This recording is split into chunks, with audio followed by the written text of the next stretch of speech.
Mirë se vini në kanalin ton, mos harroni të bëni subscribe dhe të klikoni si përzieles për të marrë njoftimet më të reja. Faleminderit! Nëse vuani nga fryrja e barkut, urgjent duhet ta dëgjoni këtë, do ngeleni pa fjalë. Prania e gazdrave të shumtë dhe fryrja e barkut jo domosdoshmërisht gjithmonë tregon se diçka nuk shkon siç duhet me shëndetin tuaj. Por nëse barku ju del pinxhinse, atëherë është koha të hidhni vështrimin mbi veprimet që ju po bëni çdo ditë. Konsumoni sheqer dhe ëmbëlsues artificial. Një arsye më kryesore se pse këto ushqime shkaktojnë fryrje është pikërisht për shkak të sheqerit artificial që gjendet në to dhe pamundësia e trupit që ta tretë atë. Hani proteina në fillim të ushqimit. Sipas ekspertëve, gjithmonë duhet të hani sallatë së bashku me ushqimet ose pas ushqimeve proteinike, por jo asnjëherë përpara. Duhet të balanconi bakteret. Përfshini ushqime të cilat janë të fermentuara, kundërto mund të përmendim ushqime të fermentuara të qumshtit, si për shembull lakër turshi, kos, djathë, dhallë në dietën tuaj. Ato ofrojnë varietete të baktereve probiotike të cilat janë të njohura si mbrojtës kundër të gjitha llojeve të problemeve të tretjes, duke përfshirë gazin e tepërt apo fryrjen e barkut.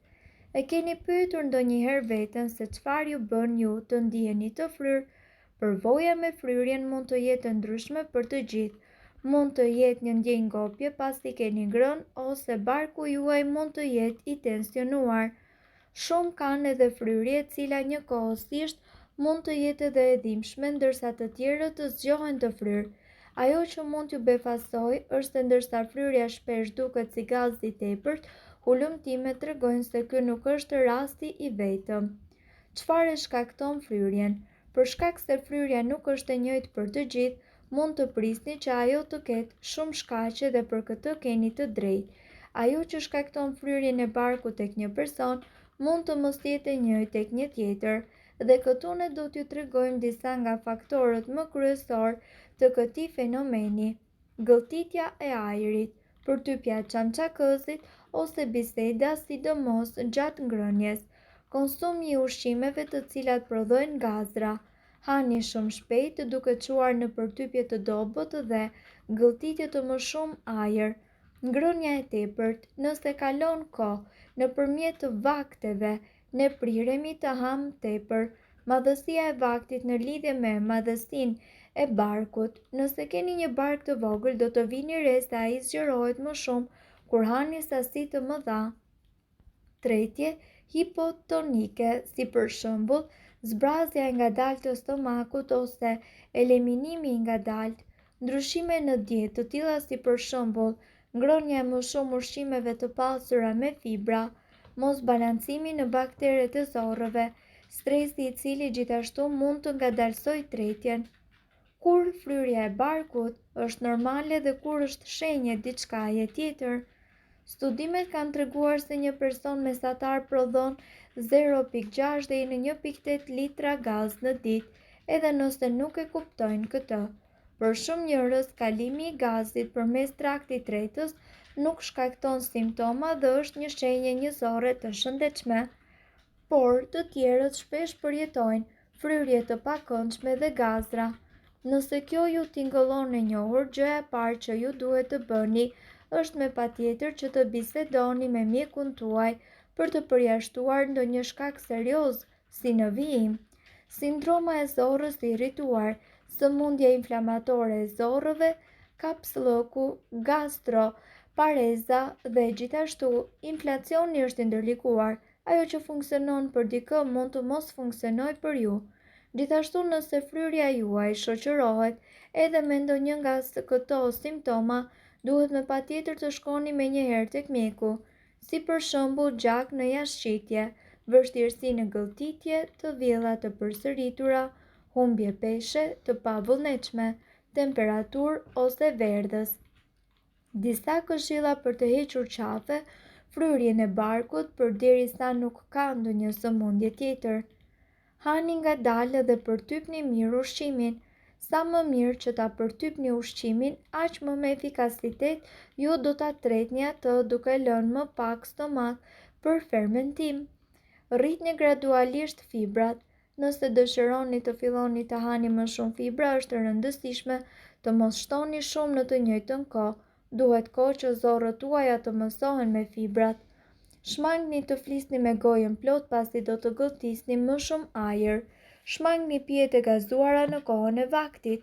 Mundohuni të mos hani kur jeni të stresuar ose me nxitim, pasi mund të ndërhyjnë në tretje për shkak të lidhjes tru-zorr. Përtypni xhenxhefil të freskët ose të tharë ose pijeni si çaj, sepse gjithashtu ndihmon në zbrazjen e stomakut. Përtypni disa fara organike të koprës pas një vakti. Kopër është një trajtim tradicional për fryrje dhe njëkohësisht dispepsi. Ushtrimi përmirëson edhe funksionin e sistemit tuaj të tretjes.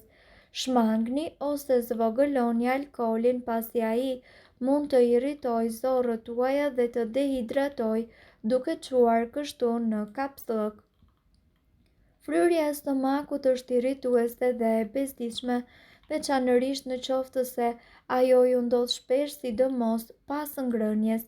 Zakonisht këto probleme janë me të vërtetë të padëmshme, por në disa raste mund të jenë edhe simptoma të ndonjë sëmundjeje të fshehur.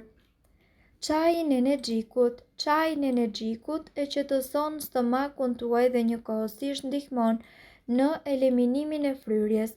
Ju duhet që ta pini atë në darkë për të ngadalësuar të gjitha trazirat në stomak. Për një filxhan me çaj, juve do t'ju nevojiten 7 deri në 10 të gjethen energjiku dhe 250 ml ujë. Nëse dëshironi, mund të shtoni pak mjaltë ose limon. Në disa raste të tjera mund të shtoni edhe akull. Kjo varet nga dëshira dhe nga shija juaj. Xhenxhefili. Çaj me xhenxhefil, mjaltë dhe limon është shumë i mirë kundër gazrave dhe njëkohësisht fryrjes në stomak. Përbërësit e xhenxhefilit kanë aftësinë të qetësojnë zorrët dhe njëkohësisht të largojnë inflamacionin. Përbërësit e xhenxhefilit po ashtu mjafton që të zgjeni 1 deri në 2 cm xhenxhefil, të grirë holl në ujë dhe më pas të shtoni mjaltë dhe limon dhe ta pini para ose pas vakteve, sepse është e sigurt se xhenxhefili do të ketë lëshuar të gjithë përbërësit e tij anti-inflamator. Dhe ndërkohë konsumoni çaj kamomili. Çaji i kamomilit është shumë i dobishëm kundër fryrjeve dhe problemeve me tretjen dhe urthin. Çajin ju mund ta shoqëroni dhe me mjaltë ose me lëng limoni. Për një filxhan me çaj, juve do t'ju nevojitet një lugë çaj kamomili thatë dhe 250 ml ujë. Kungulli.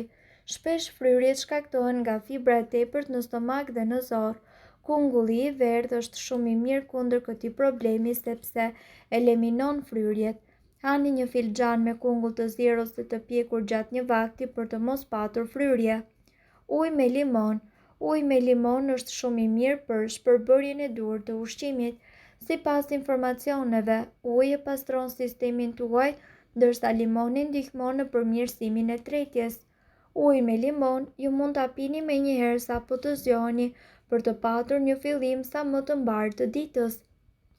Mirëpo duhet të dini, informacionet në këtë video kanë për qëllim të plotësojnë dhe të mos zëvendësojnë këshillat e mjekut tuaj dhe nuk kanë për qëllim të mbulojnë të gjitha përdorimet e mundshme, masat paraprake, ndërveprimet ose efektet negative. Informacionet në këtë video mund të mos i përshtaten rrethanave tuaja shëndetësore, prandaj para përdorimit konsultohuni me mjekun tuaj. Nëse doni të dëgjoni videot tona që ne postojmë çdo ditë, kliko subscribe.